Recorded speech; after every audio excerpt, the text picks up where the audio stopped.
Dear viewers, আমাদের চ্যানেলের নিউজটি যদি আপনাদের ভালো লেগে থাকে তবে আমাদের চ্যানেলকে সাবস্ক্রাইব করুন এবং আপনাদের বন্ধু পোকা ছেড়ে দিত। পোকার সংখ্যা কয়েকদিনেই বেড়ে গেলে তারা গাছের উপরে বিভিন্ন জায়গায় সুবিধামত মিষ্টি জাতীয় তরলের আস্তর লাগিয়ে দিত। মিষ্টির লোভে পোকারা তখন গাছের অংশটুকুও খেয়ে ফেলত। ধরনের বারকোষ, ইংরেজিতে যাকে আমরা ট্রে বলে জানি। তবে এই বিশেষ ট্রে তৈরি হতো সাধারণ মাটি বা পোড়ামাটি দিয়ে। প্রায় ৫,০০০ বছরেরও বেশি আগে চীনারা মৃৎশিল্পে অনেক এগিয়ে যায় অন্যদের তুলনায়। চৈনিক পেনজাইট শব্দের মানে দাঁড়ায় ট্রেতে চাষ করা বৃক্ষ।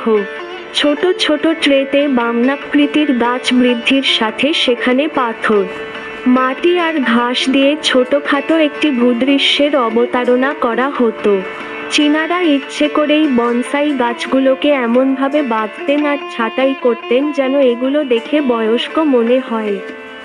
সত্যিই মোচড়ানো চামড়া আর সর্পিল শেকড় বাকড় দেখে বনসাইকে মনে হয় অশীতিপর বৃদ্ধের তোবড়ানো গাল।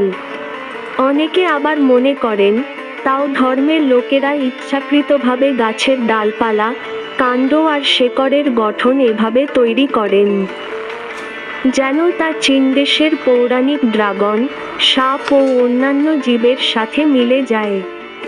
অবশ্য অনেকের ধারণা বনসাইয়ের এমন মোচড়ানো আকৃতি নাকি আসলে ইয়োগা বা যোগব্যায়ামের বিভিন্ন কসরতের সঙ্গে মিলিয়ে বানানো হয়েছে।